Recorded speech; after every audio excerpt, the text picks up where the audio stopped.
ቻው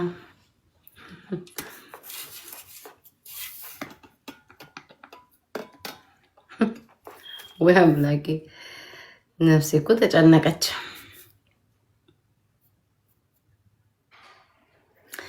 ጋይስ ምን ላይ ነበርኩ ቀደም? ወይ በስመ አብ ሞቀኝ እኮ በጭንቀት እኮ ሞትኩኝ እኮ እኔ።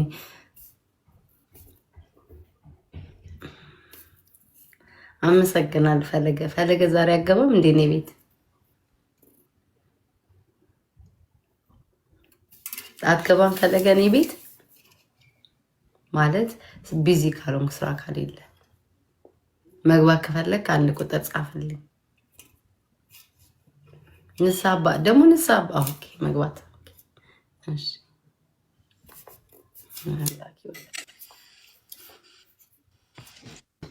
ሰላም ሰላም፣ እንዴት ነው ጋሽ ፈለገ? ሰላም ነው።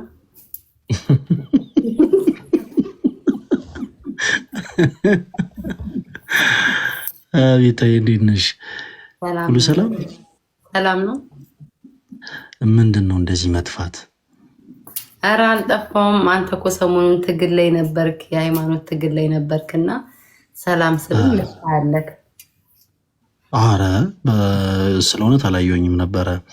ትንሽ ትክክል ነሽ። የሆነ የቤተ ክርስቲያን ጉዳይ ላይ አንዳንድ ስርዓቶች ተጥሰው እነዛን ስርዓቶች እንደው ቢስተካከሉ ብለን አላለ ዝም ብለን ጎንበስ ቀና እያለን ነበር በትንሹ።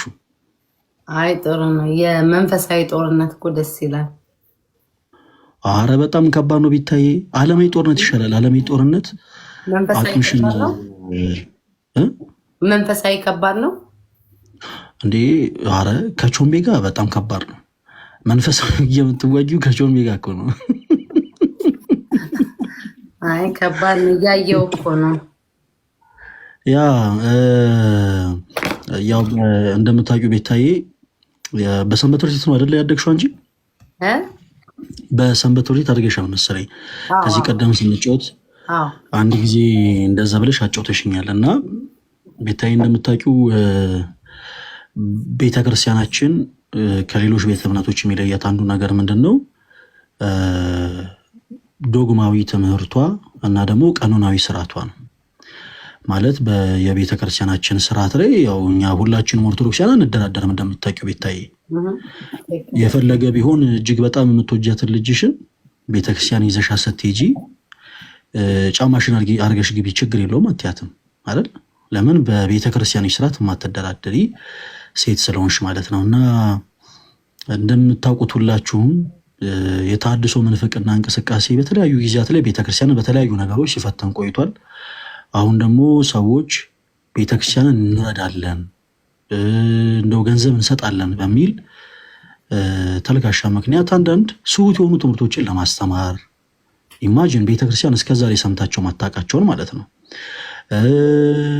እና ደግሞ ይሄ ለኔክሽን የሚቀርቡ አይነት ዝማሬዎችን በመዘመር እንደዚህ አይነት ዝማሬዎችን በማቅረብ የቤተ ክርስቲያንን ቀኖናዊ ስርዓት እና ደግሞ የዶግማ ትምህርቶችን ለመጣስ ሲሞክሩ ነበረ። እና እኛ ሁላችንም የቤተ ክርስቲያን ልጆች ነን። አባቶቻችን ቤታዬ እንደምታውቂው ይችን ቤተ ክርስቲያን ስርዓቷን አክብረው አስከብረው ነው ለኛ ያስረከቡ። እና እኛም ደግሞ እያንዳንዳችን ኦርቶዶክሳውያን በቅድስት ቤተክርስቲያናችን ስለማንደራደር ያው ድምጽ ይሆንን ነበረ ማለት ነው። የዛን ሰዓት በጣም ግርግር ነበር። አረ በጣም እንደውም እዛ ላይ አንድ የተናገርኩት ንግግር ነበረ። ምናልባት ስርዓቶች የማይከበሩ ከሆነ ቤታዬ ዛሬ በጣም አምሮብሽ ስለመጣሽ እስኪ ዛሬ ካሜራ ልክፈት። ኧረ ወይ ደሳኩ ካሜራ እኮ ትፈልግ ነበርና ከዛ ሰላም አምሮባል። ሰላም ወንድማችን ፈለገ ምን ያምርብኛል ብለሽ ነው? እና ግርማ ሞገስ ድምፅ ያስተጋል። አሁንስ እስቲ እናውራ። አውራ አሻብራኝ አውራ ቆይ አሁን ድምጽ ያስተጋባል? አይ አሁን አያስተጋባም። ማውራት ይችላል። ቅድም እያስተጋባ ነበር። ኦኬ። እና እዛ እንደውም የሆነ ቪዲዮ በጣም በብዛት ሲስተጋባ ነበረ። የቤተ ክርስቲያናችን ስርዓት ይሄ ማህበር የኦርቶዶክስ ማህበር ነኝ ብሎ ስለሆነ የመጣው ይሄ ማህበር የቤተ ክርስቲያናችንን ስርዓት የማያከብር ከሆነ ሁላችንም ኦርቶዶክስ የሆንን ወጣቶች በአጠቃላይ በውጭም ዓለም ኢትዮጵያ ውስጥም ያለን ሁላችንም የደቦ ፍርድ እንፈርዳለን የሚል ቃል ተናገረን ነበር እና ሁለት በጣም የሚገርሙ ነገሮች ተፈጥረው ነበር። ቤታይ በመጀመሪያ እርግጠኛ ነኝ ፕሮቴስታንት ጓደኞች ይኖሩሻል፣ ያው እኛም ስላለን ማለት ነው። እና ኢትዮጵያ ማለት የብዙሃን ሀገር ነች። ሰዎች የተለያየ አይነት ምልከታ ኖሯቸው በጋራ የሚኖሩባት ሀገር ነች እና ፕሮቴስታንት ወንድሞቻችንን በክርስቶስ ፍቅር እጅግ በጣም ነው የምንወዳቸው። ግን ደግሞ ቤታይ እንደምታውቂው የፕሮቴስታንቶች ለፕሮቴስታንት ወንድሞቻችን ያለንን ፍቅር ግን የምንገልጸው የቤተክርስቲያናችን ስርዓት እንዲበላሽ በማድረግ አይደለም። እና እንዲህ አይነቱ ነገር ሲነገር በጣም በብዙ ነገሩን ቀየር አድርጎ ሲረዱ የነበሩ ፕሮቴስታንት ወንድመቶች ነበሩ። ሰውኛ እያለን ያለነው ምንድነው? በደቡ እንወስናለን ነው። ለምሳሌ ማህበሩ ከጠቅላይ ቤተ ክህነት ፈቃድ አግኝቶ ነው አንዳንድ መንፈሳዊ ኮንተንቶች እየለቀቀ ያሉ። ስለዚህ ያ ለማህበሩ የተሰጠው ፈቃድ ይታገዳል። ይህንን የምንወስነው በደቦ ሆነን ነው ማለት ነው። ሁላችንም ኦርቶዶክሳውያን በደቦ ሆነን አንድ ላይ ሆነን የደቦ ውሳኔ እንወስናለን፣ የደቦ ፍርድ እንፈርዳለን። መንፈሳዊ የደቦ ፍርድ ማለት ሰይፍ ማንሳት፣ ገጀራ ማንሳት፣ ድንጋይ አንስቶ ሰዎችን መደብደብ አይደለም። መቼም ቤታ አንቺ በሰንበት ትሬት አድርገሻል እና ከሁሉ እንደውም የተሻለ ትረጃዋለሽ ብዬ ተስፋ አደርጋለሁ። ቤተክርስቲያናችን እንደዚህ ነገርን አታሰምንም። እንደውም ክፉ አይሁዶች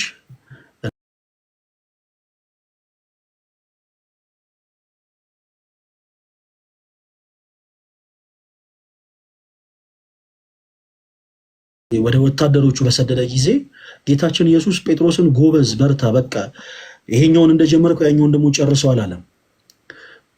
በሰይፍ የሚያጠፉ በሰይፍ ይጠፋሉ ነው ያለው። እና እኛ ኦርቶዶክሳውያን ስለ ክርስቶስ ብለን የምንደበድበለት ሰው፣ ስለ ክርስቶስ ብለን የምንረግጠው ህዝብ ምናምን የለም።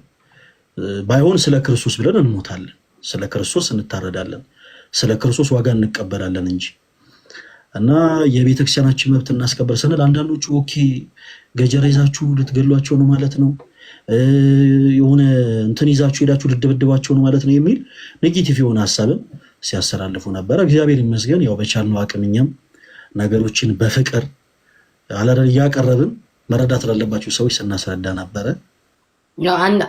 አንዳንዶቹ አሉ እና የተሿል መቼማ እንደው ስንታገል ስንሰጥ አሁን አንተ እንትን ስትል ደስ የሚለኝ ነገር ምንድን ነው?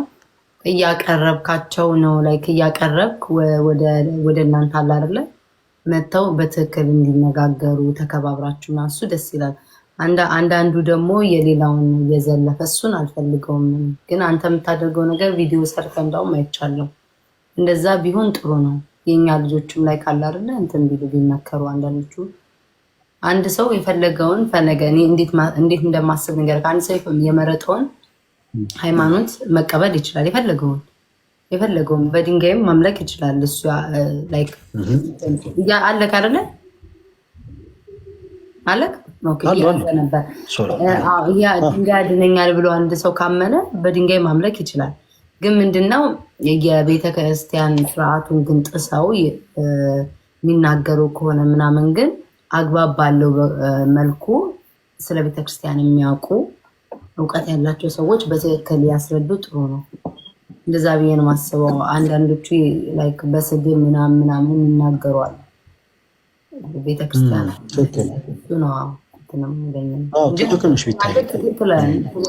ነው ስናገር ያየው ከአቅርበ ነው የምትላቸው። አራው በጣም አንዳንድ ጊዜ ያው ሁሉም አንቺ ባየሽው ልክ ነገሮችን አይረዳም።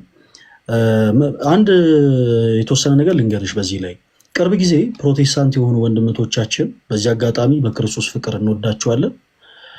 ፕሮቴስታንት የሆኑ ወንድምቶቻችን ከመካከላቸው አንድ ራሱን ነብይ ብሎ የሚጠራ እዩ ጩፋ የተባለ ግለሰብ የቤተክርስቲያናችን ስርዓት እያበላሸ ነው እና ደግሞ እኛን በቃል አይደለ ለቤተክርስቲያናችን ጥሩ የሚሆን ነገሮችን እያደረገ ስለሆነ ሊታገድ ይገባል ብለው የነሱ አሁን የኛ ልክ የቤተክርስቲያናችን የበላይ ውሳኔን የሚሰጠው አካል ሲኖዶስ እንደሚባል ሁሉ እነሱ ደግሞ በራሳቸው ካውንስል አላቸው እና ያ ሰው በካውንስል ደረጃ ድረስ እስኪታገድ ማለት በጣም ብዙዎች ለፍተዋል፣ ተከራክረዋል። እንዲህ አይነቱን ነገር ፕሮቴስታንት ወንድምቶቻችን መብታቸውን ሲያስከብሩ፣ የቤተክርስቲያናቸውን ስርዓት ሲያስከብሩ የትኛውም ኦርቶዶክሳዊ ጣልቃ አልገባም። ማለት እዩ ጩፋን ትናገሩትና እዩ ጩፋን አንድ ፕሮቴስታንት ያሳግደውና ባንክ እንደው እንቅስቃሴው ይከልከልና ምናምን አላለም። ለምን? ይሄ ፕሮቴስታንት ወንድሞቻችን መብታቸውን የቤተክርስቲያናቸውን ስርዓት ማስከበር ማለት ነው። እና ፕሮቴስታንት ወንድምቶቻችን እንዲህ አይነቱ መብት እንዳላቸው ሁሉ እኛም ኦርቶዶክሲያን ደግሞ ባለመብቶች ነን። ምን ማለት ነው? ከውጭ የሚመጣውን በቤተክርስቲያናችን የሚመጣውን ፈተናና በውስጥ ያለውን ፈተና የምንከላከልበት መንገድ የተለያየ ነው የሚሆነው። ለምሳሌ ጌታችን ኢየሱስ ለቤቱ ቅናት ስላለው በቤቱ ሲሸጡና ሲለውጡ ነጋዴዎችን ባገኘ ጊዜ ጅራፍ ገምዶ እቃቸውን እየገለባበጠ አስወጣው ነው የሚለው። እቃቸውን እየገለባበጠ አስወጣው። በዚህ ዘመን እኛም መንፈሳዊ የሆነ ጅራፍ ያስፈልጋል ማለት ነው። ወጣቱን ሊያነቃቃም ይገባ። ያ ደግሞ ምንድነው? ቁጭትን የሚፈጠር ሁሉም በአንድነት ሆነው ወደ ቤተክርስቲያናቸው። አሁን በጣም ብዙ ትውልድ ቤታዬ ከቤተክርስቲያን በጣም ከመራቁ የተነሳ በጣም ብዙ ተሐድሳዊ ምንፍቅና እንቅስቃሴዎች ይደረጋሉ። ምን ልልሽ ፈልጌ ነው? ለምሳሌ አንቺ ቤታዬ ልክ ከቤት ስትወጪ ቤትሽን መቆልፍሽን ቼክ አድርገሽ ነው የምትወጪው። የቤትሽ ቁልፍ አልተቆለፈም ማለት የትኛውም አይነት ሌባ መጥቶ ቤትሽን ሊሰርቅ ሊዘርፍ ይችላል። በተመሳሳይ እያንዳንዱ ኦርቶዶክሳዊ ለቤተክርስቲያኑ ቁልፍ ነው። ከቤተክርስቲያኑ አካባቢ መራቅ የለበትም እና ተሐድሶ ምንፍቅና እንቅስቃሴ ለሚሰሩ ሰዎች እንዲህ አይነት ክፍተቶችን ይጠቀማሉ። እና እኛም ደግሞ ያለው በተመሳሳይ እንዲህ አይነቱ ማህበር ፍጹም ለጭፈራ እንግዲህ ኢማጂን የኛ ቤተክርስቲያናችን ስርዓት አላት። ከዚህ በፊት ስናወራ ነበር አይደለ? እዚህ ቤት ስናሸበሽብ እጆቻችን ከግራ ወደ ቀኝ እናደርጋለን፣ ከዛ ደግሞ እናጨበጭባለን። እንዲህ አይነት ምስጋና እንኳን ስናቀርብ በዘፈቀድ አይደለም እናቀርበው። ቤተክርስቲያናችን ስርዓት አላት። ቤተክርስቲያናችን ስርዓት አላት ስንል ደግሞ ሌሎቹ ስርዓት የላቸውም እያለን አይደለም፣ ስርዓተ ቢስ ናቸው እያለንም እየዘለፈን አይደለም። ግን የኛ ቤተክርስቲያን ራሷን የቻለ ስርዓት አላት። ስናሸበሽብ ጌታችን መድኃኒታችን ኢየሱስ ክርስቶስ ከሊጦስጥራ አደባባይ እስከ ቀራንዮ ድረስ ጸሐፍት ፈሪሳውያን ወዲያ ወዲህ እያረጉ እንዳንገላቱት እያሰብን በዝማሬ ከሕማሙ ጋር እየተባበርን ነው የምናሸበሽው። ስናጨበጭብ ደግሞ አባ ሕርያቆስ በቅዳሴው የሚፈራ ግሩም ነው፣ በእኛ ዘንድ ግን ትሁት ነው ያለው ጌታ በሰው እጅ በጥፊ መጸፋቱን እያሰብን ነው የምናጨበጭው። እያንዳንዱ የምናደርገው አክሽን ትርጉም አለው ማለት ነው። ያ የቤተክርስቲያናችን ስርዓት መዛነፉን የምናውቀው እኛ ነው፣ ሌላ ሰው አይደለም ያውቃል። ፍኖተ ጽድቅ የሚባል ማህበር 100% የተሐድሶ ምንፍቅናን እንቅስቃሴ እያራመደ ስለነበር በተደጋጋሚ ተመክሮ ተዘክሮ አልስተካከል ያለ ማህበር ስለሆነ የደቦ ፍርድን ይሻል። የደቦ ፍርድ ማለት የደቦ ውሳኔ እና በመንፈሳዊ ዓለም የደቦ ውሳኔ ምንድን ነው? እያንዳንዱ ሁሉም ኦርቶዶክሳዊ በሁሉም አቅጣጫ ያለ በአጠቃላይ በአንድነት ፊርማን አሰባስቦ ለጠቅላይ ቤተ ክህነት አቅርቦ ማህበሩ እንዲታገድ ማድረግ፣ በቃ ከአገልግሎት እንዲርቅ ማለት ነው። እንኳን ማህበሩ ቤታይ በጣም የሚገርምሽ ቅርብ ጊዜ አንድ አባት ከቤተ ክርስቲያን ትምህርቱ ውጭ የሆነን ትምህርት አስተምረው ነበር። የኛ ቤተ ክርስቲያን አንዳንዴ በጣም ትደንቃለች ክርስቲያኖች። በዚህ አጋጣሚ አንዳንድ ሰው የሆነ ትልቅ ቦታ ላይ ስለደረሰ ትልቅ ማዕረግ ስላለው እንደፈለገ ይሆናል ማለት አይደለም። ቤተ ክርስቲያናችን ክርስቶስ በደሙ የመሰረታት ቤት ስለሆነች ሁሉም ይታረማል። ብዙዎቻችሁ የምታውቁ አይመስለኝም። አሪዮስ ጳጳስ ነበረ ቤታይ። ምናልባት አሪዮስ ሲባል ብዙዎቻችሁ ሰምታችሁ ታውቃላችሁ። አሪዮስ ጳጳስ ነበር። ጳጳስ ሆኖ ነው የኑፋቄ ትምህርትን ያመን እና ቅርብ ጊዜም አንድ ሊቀ ጳጳስ ብፁዕ አባታችን አቡነ ገብርኤል በአንድ መድረክ ላይ በዚሁ መድረክ ላይ ማለት ነው ሰውት የሆነ ትምህርትን አስተምረው ነበር። እንኳን ማህበሩ ብፁዕ አባታችን አቡነ ገብርኤል ከጠቅላይ ቤተ ክህነት ግቢ እንዳይወጡ አሁን ታግደዋል። ለምን? ቤተክርስቲያን ስለምትችል ልጆቿን ማረም፣ ልጆቿን መቅጣት፣ ልጆቿን ማስተካከል ስለምትችል እንኳን ማህበሩ ብፁዕ አባታችን አቡነ ገብርኤልም እግር ተጥሎባቸው ማድረግ ያለባቸው ነገር ታዘው ቀኑን እየወሰዱ ይገኛሉ። ተሳስተዋል፣ ይታረማል፣ አለቀ። በቤተክርስቲያን ውስጥ ተሰጥቶ የማይታወቅ ትምህርትን እንግዲህ ሳያውቁም ሊሆን ይችላል፣ ብቻ በዛ መድረክ ላይ ተናግረዋል። ቤተክርስቲያን እናታችን ስለሆነች ታረመናለች፣ ይታረማሉ። እና ፕሮቴስታንት ወንድምቶቻችን እዩ ጩፋን ስርዓት እየጣሰ ነው ብለው እገዳ እንደጣሉበት ሁሉ እኛም ኦርቶዶክሲያን መብቷለን። ለማለት ያክል ነው። ብቻ ብዙ ነገሮቹን ግን ከየሻቸው የሆነ ሌላ አይነት አጀንዳ ሌላ አይነት ሽፋን እያየሁ ነበር። ያው እኔ ብዙ እንትን ማለት ስላልቻልኩ ነው እንጂ እያየኋቸው ነበረ ሁሉንም እና በጣም ያው አንድ ወንድማችንም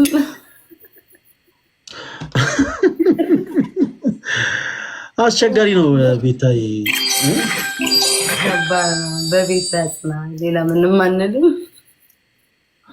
አይ በዚህ አጋጣሚ በነገራችን ላይ ምን አለ መሰለሽ እኛ አገልጋይ እንደመሆናችን መጠን ለሰው መጥፊያ መሆን አልፈልግም። ለምሳሌ ቤታዬ እኔ ምንም ያክል ስጋዊ ድካም ቢያሸንፈኝ የሆነ ስጋዊ ድካም እኔም ቢያቀተኝ ትዕግስት ባጣ ምናምን አንቺን እንደማንኛውም ሰው ሰድቤ ተናገሬ ዘለፌ በእኔ የተነሳ ከቤተክርስቲያን እንድትርቂ ማድረግ የለብኝም። ማለት ለሰው መጥፊያ መሆን የለብኝም። ግን አንዳንዶች